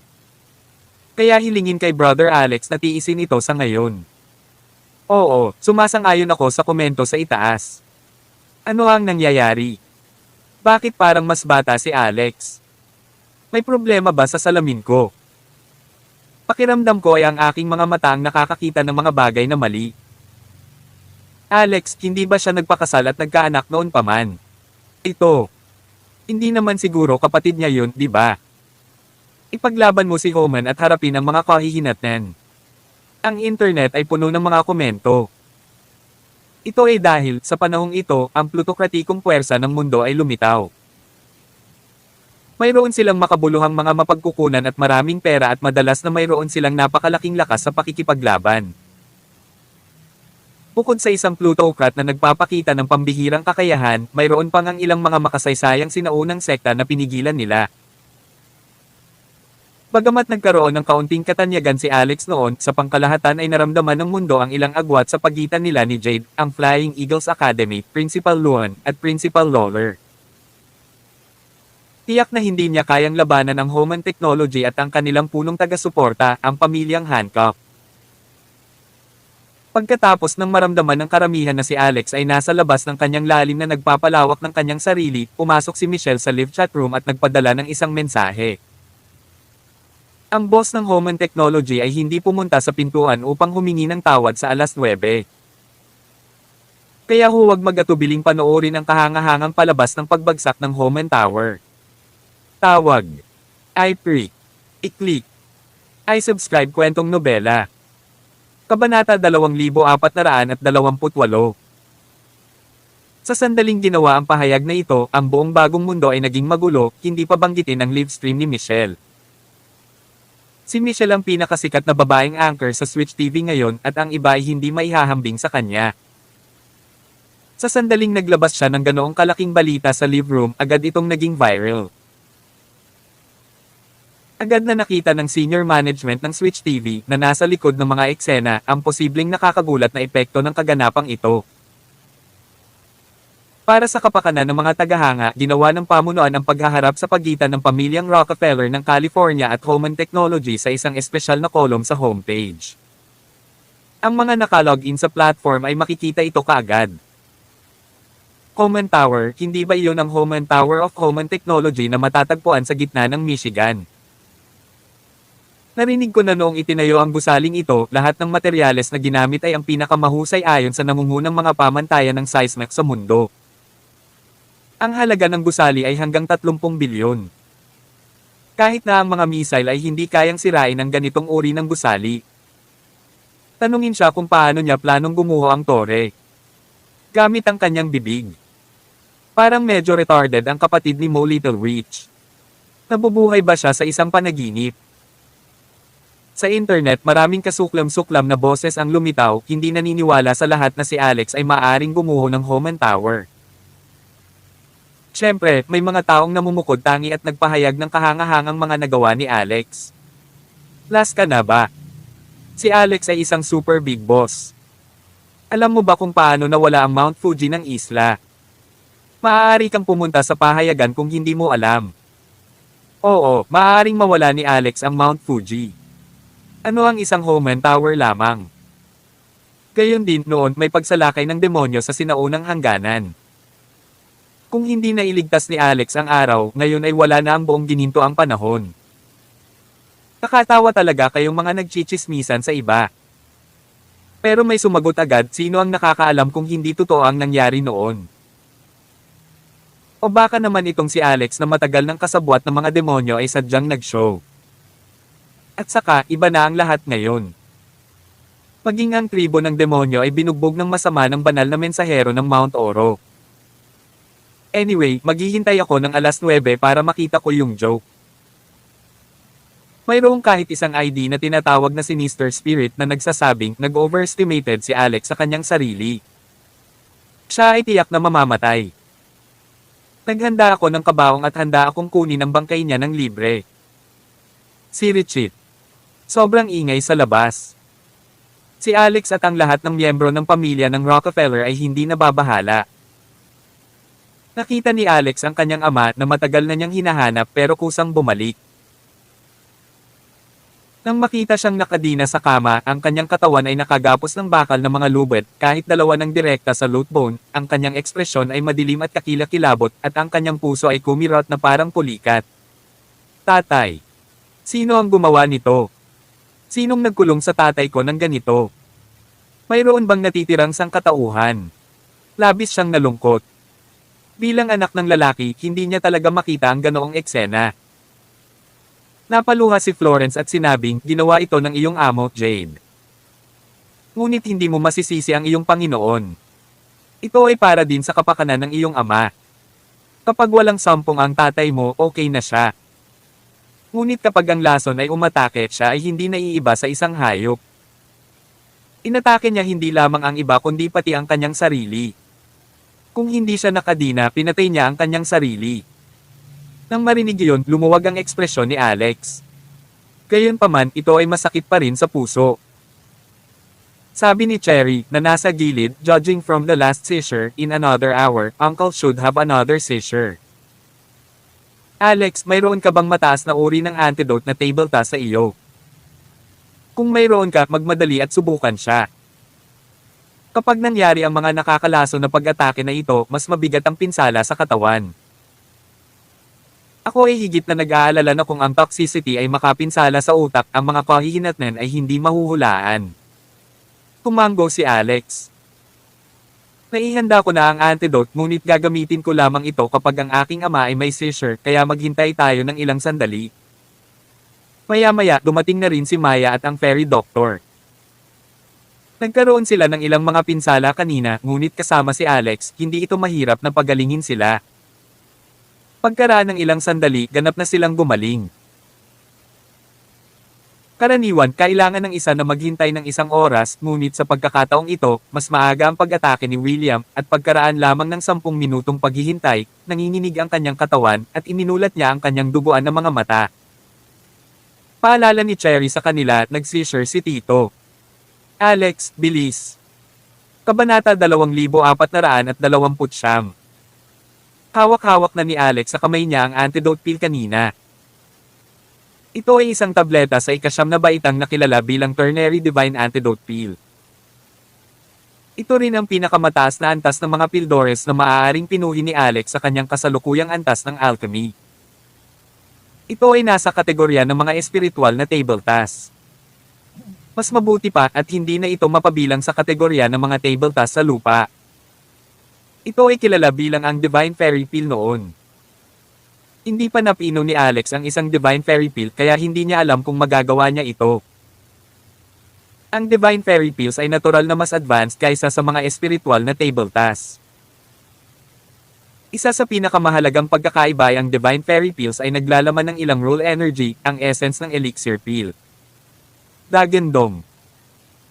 Ang mga mata ni William ay kasing pula ng dugo, nakatitig kay Alex na parang nakatitig sa kanyang pangunahing kaaway na gustong kainin siya ng buhay. Ito ay hindi tulad ng isang matandang lalaki na nakikita ang kanyang anak na ginawa Florence na nanunood sa tabi niya pakiramdam lalo na hindi kasiya siya. Kinagat ni Alex ang kanyang mga labi at ginalaw ang kanyang mga daliri handang ipasok ang mga table tasks sa bibig ni William nang magkaroon siya ng pagkakataon. Ngunit sa sandaling iyon nakaramdam siya ng kakaibang enerhiya sa katawan ni William mula sa loob ng kaluluwa ni William. Ito ay kakaiba at malamig tulad ng isang makamandag na ahas na pumipili ng mga taong lumunin na nagbibigay kay Alex ng nakakatakot na pakiramdam. Hindi. Dahil lang dito, kuminto sandali si Alex at hindi ibinigay ang tableta kay William.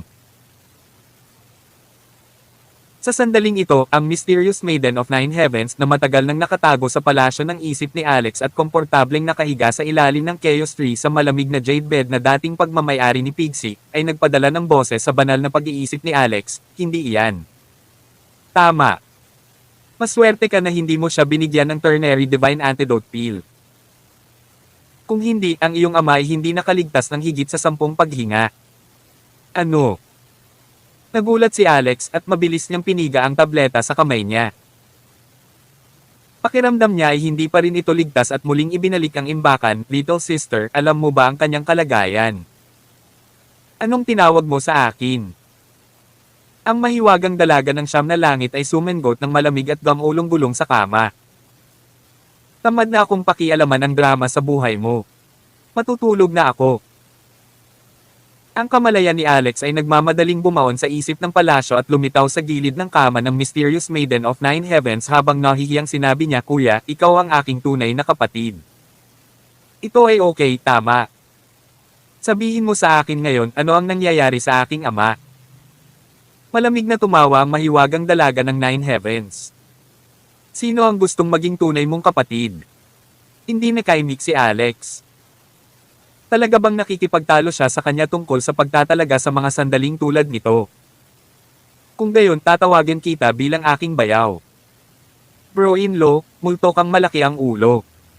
Ako ang iyong Panginoon. Kailangan mo akong tawaging master. Bueno, aking Panginoon, maganda at dakilang Panginoon, maaari mo bang sabihin sa akin ang totoo ngayon? Tumingin sa kanya ang misteryosong dalaga ng siyam na langit at sinabing, "Ay massage mo ang likod ko. Kailangang i-diffuse ng katawan na ito ang mga meridian. Laging masakit lately." Upang iligtas ang kanyang ama, inilagay ni Alex ang kanyang pinakamahusay na pag-uugali. "Nahanap mo na ang tamang tao. Sa bagay na ito, ako ay isang propesyonal." Bumagsak ang kanyang mga kamay sa likod ng Mysterious Maiden of Nine Heavens kung saan maganda at sexy ang mga curve. Ngunit wala nang balak si Alex na samantalahin siya. Nakatoon ang isip niya sa pagpapasaya sa kanya kaya masunurin niya itong minasahe. Ang mahiwagang dalaga ng siyam na langit ay natuwa. Baguhin ang posisyon. "Ay pressure ang bewang. Okay, ang aking puting lotus. Mabuti, ngayon gawin ang mga paa. Dear White Lotus, napakaganda ng iyong mga paa. Pakiramdam ko ay komportable ako. Ano ang sinabi mo? O, tinatanong kita kung komportable ka kapag pinipisil ko ang mga paa mo ng ganito. Well, okay lang, simula ngayon, pasok ka at magpamasahe ka sa akin araw-araw, okay? Okay. At ang aking ama. Ang mahiwagang dalaga ng siyam na langit ay tuluyang tumigil sa pagtatago. Dapat maramdaman mo rin, di ba? Sinasabi ko sa iyo, ito ay tinatawag na soul planting.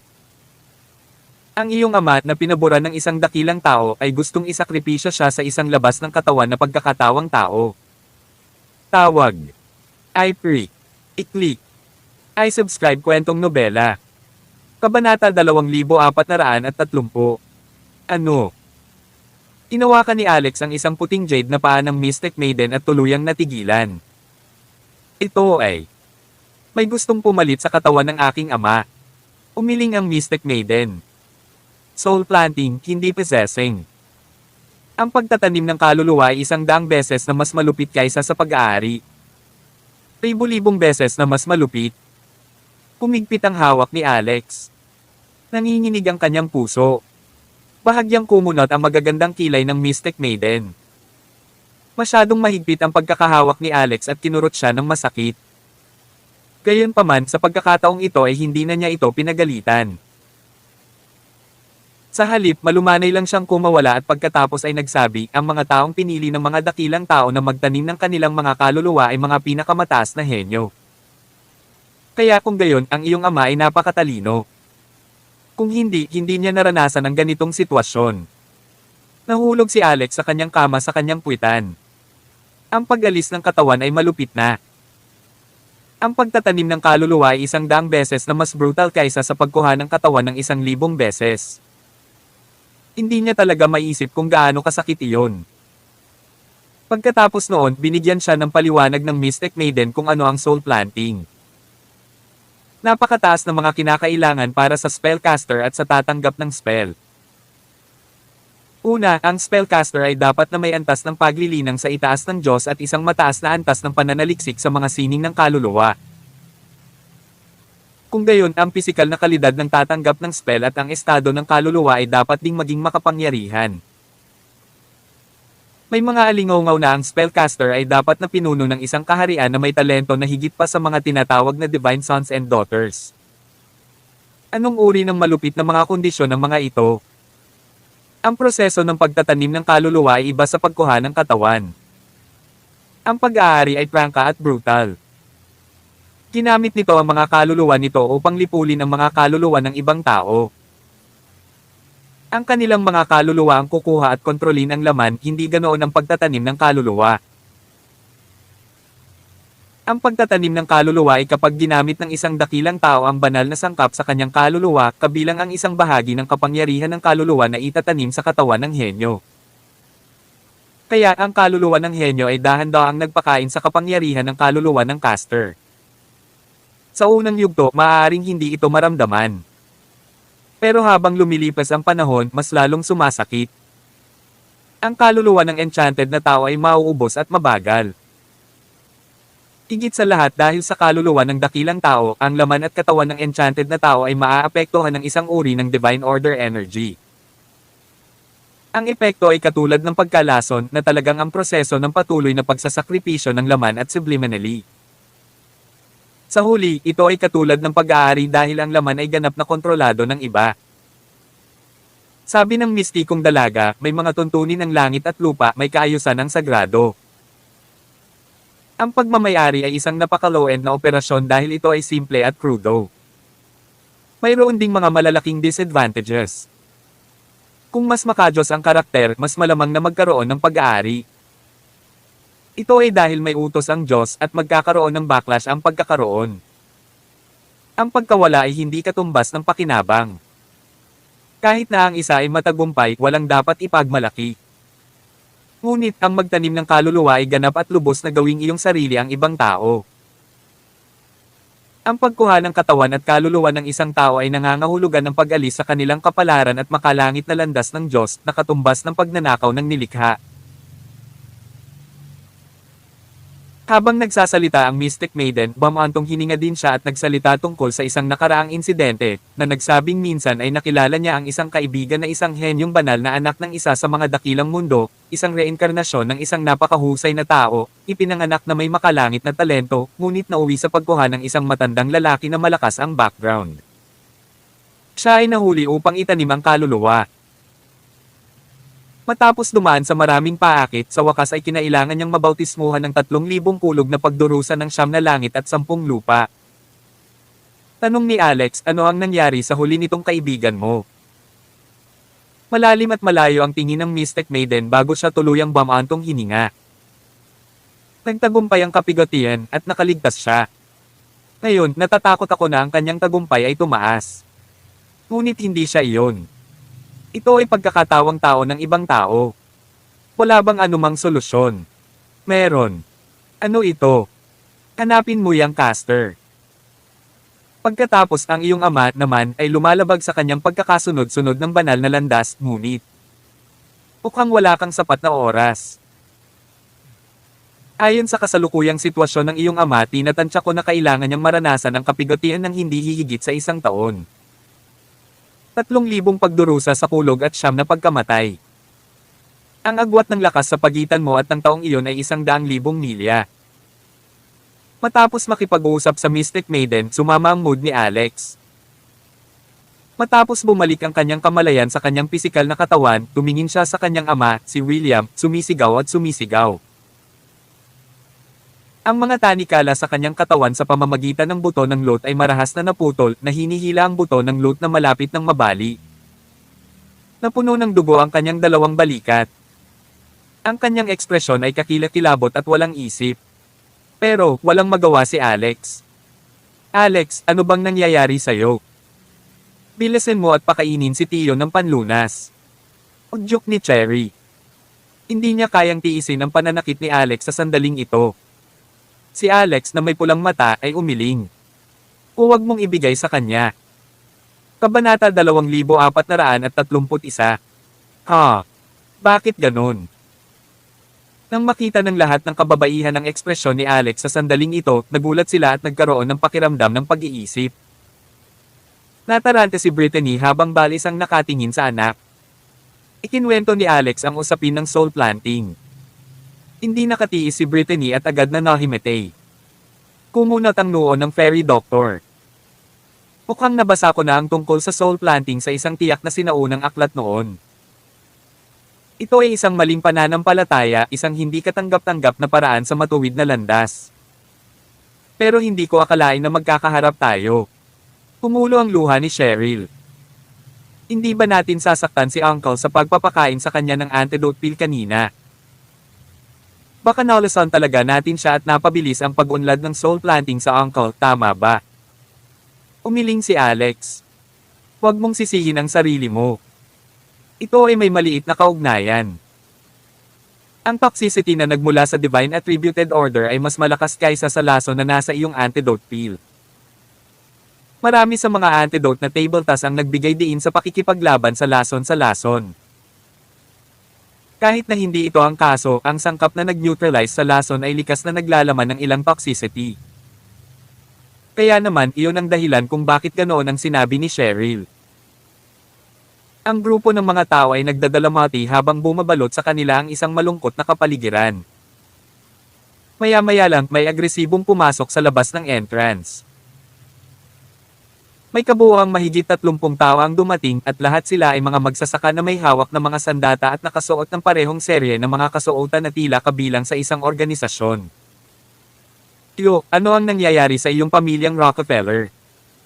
Bawat isa sa inyo ay mahaba ang mukha at mukhang bitter. May namatay ba? Nakangiting sabi ng isang bilog na mukha na matabang lalaki sa mga dumating. Nandoon din si Michelle kaya saway niya, sino ba kayo? Sino ang nagpapasok sa iyo? Umalis ka kung hindi, ikaw ang magdadala ng lahat ng kahihinatnen. Nakilala ng mga bagong dating si Michelle. May napuno ng saya. Hindi ba ito si Miss Michelle Yaul, ang munting demonyo ng California? Hindi ba't sinabi mo sa live streaming platform na ipapakita mo sa lahat ang pagbagsak ng Homan Tower sa alas 9? Alas 8:30 na ngayon at kalahating oras na lang ang natitira bago mag alas 9. Kaya hindi kayo makakarating sa Michigan. Anong katawa-tawa? Si Alex ay nasa isang kaayla hilakbot na mood. Hindi niya inaasahan na may darating na manggulo. Sinabi niya ng labis na walang pakialam, ipahayag ang iyong layunin ng pagpunta rito. Kung nabigo kayong magbigay ng sapat na dahilan upang bigyang katwiran ang inyong pagbisita, ang bawat isa sa inyo ay mag-iiwan ng paa. Ha. Tawa ng tawa ang pinuno. Ikaw si Alex Rockefeller, tama ba? Sa palagay mo, maaari kang maging tanyag sa pamamagitan ng pag-hype ng gayong panlilinlang pagkatapos makipagtulungan sa maliit na dyablo. Alam mo ba? Naguhukay ka ng sarili mong libingan. Mamamatay ka lang kung sasalungat ka sa Homan Technology. Naiinip na samabad ni Alex, bibigyan kita ng 1 minuto para magpaliwanag. Kung hindi mo maipaliwanag ng malinaw, iwanan ang iyong buhay. Nagalit ang pinuno. Rockefeller brat, sa tingin mo ba napakagaling mo? Sa totoo lang, kami ay mula sa Abyssal Sigang at kami ay nasa isang pakikipagtulungan sa Homan Technology. Hindi mo ba gustong makitungo sa Homan Technology? Nandito kami sa pagkakataong ito para harapin ka muna, baka mag-amok ka at magalit ang dalaga. Nagdilim ang mukha ni Alex na naging Homan Technology na naman. Talagang hinuhukay nila ang kanilang mga libingan. Dahil tapos ka nang iwan ang iyong mga huling salita, pumunta ka na lang sa impyerno. Ang walang malasakit na boses ni Alex ay lumutang pababa kasama ang isang malaking skyscraping bomb. Lahat sila ay pinatay habang ang palad ay bumaba sa kanila. Malamig niyang sinabi kay Michelle, "Michelle, pumunta ka sa Michigan at gibain ang gusali." Tawag. I-pre. I-click. I-subscribe kwentong nobela. Kabanata 2432. 20 minuto bago mag-alas 9 ng gabi. Hindi pa sinimula ni Michelle ang live stream, ngunit hindi bababa sa 5 milyong tao ang nagtipon sa channel ng live stream. Lahat sila ay sumugod pagkatapos marinig ang balita, umaasang mapanood ang kaguluhan sa lalong madaling panahon. Kahit wala si Michelle, ang dalas ng pagpasok ng mga mensahe sa chat ay napakataas. Karamihan sa kanila ay hinihimok si Michelle na simulan ang live stream. "Michelle, malapit na ang oras. Tumigil sa pag-aabang. You may start it.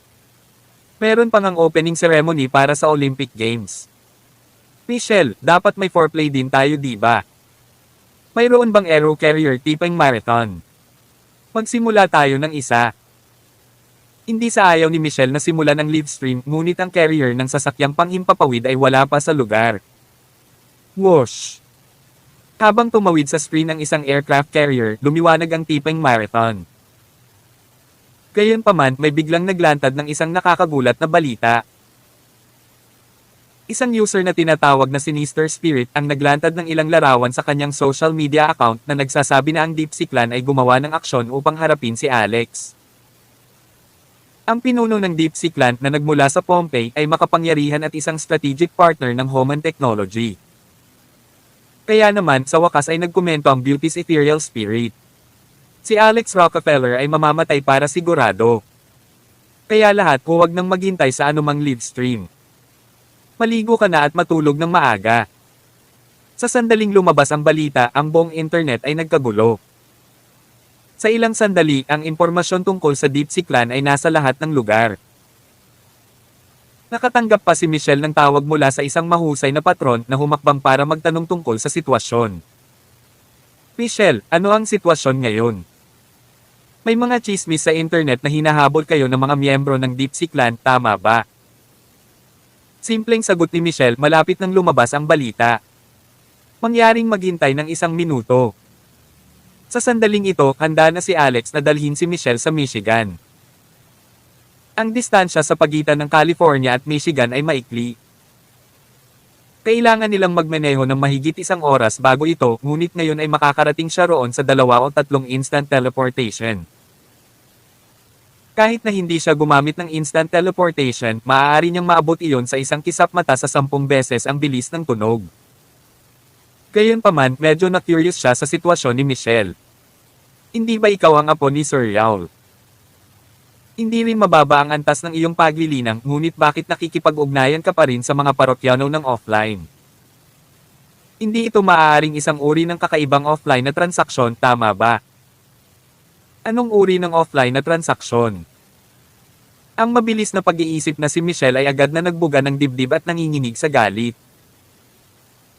"Alex Rockefeller, hindi mo akalain na nasa ilalim ako ng hidden rules ng mga parokyano, di ba? Ganun na ba ako kawalang pusong tao?" Tumingin sa kanya si Alex at umiling habang sinabing, "You're generous." Ngayong nagbibinata na si Alex kahit papaano ay naramdaman ni Michelle na para siyang tinutukso at nililigawan ng isang batang lalaki. Kaya ipinatong niya ang kanyang mga kamay sa kanyang balakang at pinagbubuhos ang kanyang dibdib. Anak, hindi ka pa nga tumatabo ng pubic hair, babae pa rin ang iniisip mo. Si Alex ay hindi nagsasaad na magsalita ng walang kaparerakon. Agad niya itong binuhat at inactivate ang instant teleportation sa malayong distansya. Sumigaw si Michelle, ngunit ang kapangyarihan ng spatial compression ay namute ang lahat ng mga tunog. Makalipas ang 5 segundo, muli siyang bumagsak sa lupa habang pinapanatili pa rin ang postura ng kamay na sinusubukang sampelan si Alex. Gayunpaman, ang malaking gusali sa harap niya ay nagulat sa kanya. Hindi ba ito Homan Tower ng Homan Technology? Nandito na tayo. Nandito na tayo. Pagkaraan ng ilang sandali ng pagtataka, muling tumawag si Michelle at sinabi sa patron na ilalabas niya ang balita pagkatapos ng 1 minuto. Kaya ngayon ay dapat na naghihintay ang patron para sa kanyang magandang balita sa livestream channel. Gaano katagal bago makarating dito? Tanong ni Michelle kay Alex. Mga 10 segundo na ngayon kasama na ang iyong pananalita. Ito ay sapat na. Agad na kinuha ni Michelle ang kanyang cellphone at binuksan ang kanyang livestream channel. Hindi niya sinimulan ang livestream ngunit nag-upload ng larawan sa livestream channel na may caption at napakahina ng mga miyembro ng DeepSeek clan. Nakuha ni Michelle ang larawan kung saan inilabas ni Alex ang kanyang napakalaking palad sa 30 o higit pang mga miyembro ng DeepSeek clan na naghatid sa kanila sa kanilang kamatayan. Kagad siyang nagdulot ng kaguluhan ngayon pagkatapos ay upload ang larawang iyon sa livestream channel. Oh Diyos ko! Ito ay masyadong kakilakilabot. Sila ay hinampel sa putik. Kabanata 2433. Michelle, ginawa ba talaga yan ng kuya mo ng sampal? Mayroon ka bang footage ng panahong iyon? Maaari ba akong humiling ng isa? Kahilingan dagdag 1. Narating na ba ng kuya ni Michelle ang Homan Tower ngayon? Inihintay ko ang pagbagsak ng gusali sa harap ng Homan Tower. Inihanda ko na ang HD camera. Inaasahan ko ang pagpapakita ng mga paputok. Kuya ni Michelle, go the extra mile. Gusto kong makita mong bagsak ang Homan Tower gamit ang God's Palm ngayon. Ang presidente ng kumpanyang ito ay medyo walang hiya din. Pinangalanan niya ang gusali pagkatapos ng Homan. Karapat-dapat ba siya rito? Sa sandaling bumuho ang gusali, mag-donate ako ng 200 rocket para ipahayag ang aking nararamdaman. Nagkomento ang user na may ID na tinatawag na yung Master Wayne. Agad siyang nakakuha ng likes mula sa maraming tao. Sa sandaling ito, sa loob ng ika-88 palapag na opisina ng Homan Tower, nakaupo si Shirley Hancock na naka-high heels at naka-office outfit sa tunay na sofa ng balat ng hayop habang nakatingin sa kanyang cellphone. Nagtago rin siya sa livestream channel ni Michelle. Sinabi niya na hindi niya ito papansinin, ngunit ang mga plano ay palaging nasa likod ng mga pagbabago. Hindi niya inaasahan na ang isang hamak na tao na sinubukang ipigibak ang kasikatan ng ibang tao sa kanyang paningin ay mag-uudyok ng napakalaking kaguluhan. Maging ang tiyahin ng kanyang maternal family ay sadyang tumawag sa kanya upang ipaalala sa kanya na maging maingat at bigyang pansin ang pag-unlad ng bagay dahil si Alex ay nagdulot ng malaking kaguluhan kalahating taon na ang nakalilipas. Ang footage na inilantad ni Alex kamakailan ay naglalaro pa rin sa sulok ng screen ng computer ni Shirley. Ito ang footage na sinabi niya upang ang presidente ng Homan Technology, na kilala bilang kanya, si Shirley Hancock ay pumunta sa pamilyang Rockefeller at lumuhod at humingi ng tawad. Nakakatawa ang immature na mukha na iyon kahit anong mangyari. Walang bagay na mabawi ang kabataan sa mundo. Mabibigyang katwiran kung mas bata ka pa pero magiging teenager. Kahit na ang mga sinaunang Supreme ay hindi magawa, kaya paano mo ito magagawa? Isa ka lang mapanlinlang na basura. Hindi ka naman Alex Rockefeller. Napaisip si Shirley dahil minsan ay nakatanggap siya ng Jade Medal mula sa isang Olympus Divine Envoy. Sumangguni siya sa iba't ibang sinaunang aklat at alam niya ang tungkol sa maraming kakayahan ng mga sinaunang Supreme, kaya taos puso niyang inisip na sinungaling ang batang ito. Gayunpaman, nakita niyang may biglang samaway sa kanya sa livestream channel ni Michelle sa ngayon.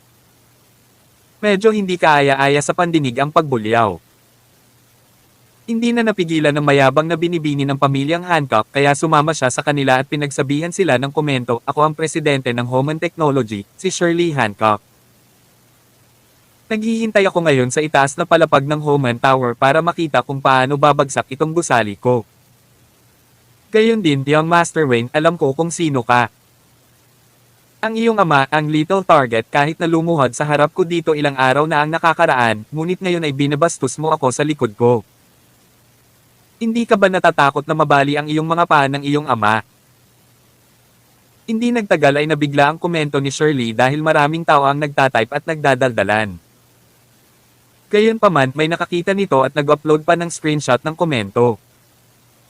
Sa isang iglap, naging kakaiba ang atmosphere sa livestream channel. "Young Master Wayne, may nakakilala sa iyo. Wilbur, baliw ka. Dapat kang lumuhod. Wilbur, bibigyan kita ng tahimik na pagpupugay." Habang nakatayo sa isang marangyang silid ng isang malaking gusali, ang lalaking tinatawag na yung Master Wayne ay unang humawak ng isang baso ng red wine sa kanyang kamay at pinanood ang Homan Tower sa kabilang kalye.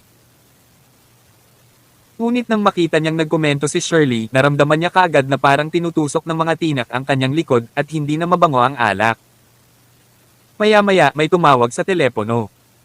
Napatingin dito si Wilbur. Ito ay isang tawag mula kay Wilbert. Matapos ay connecta ang tawag, nakarinig siya ng sunod-sunod na dagendong. "Tangakaas. Anong klaseng bullshit ang nabanggit mo sa livestream channel ng Switch TV?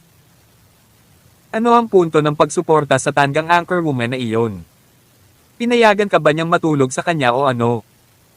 Alam mo ba kung sino ang presidente ng Homan Technology? Nag-iimbita ka ng gulo sa pamilya ko, Wayne. Bumalik ka agad. Kung hindi, babaliin ko ang mga pamo."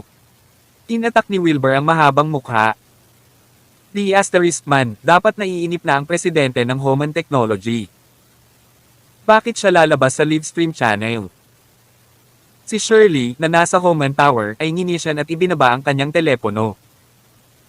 Nakatawag lang niya kay Wilbert na ang palayaw ay little target.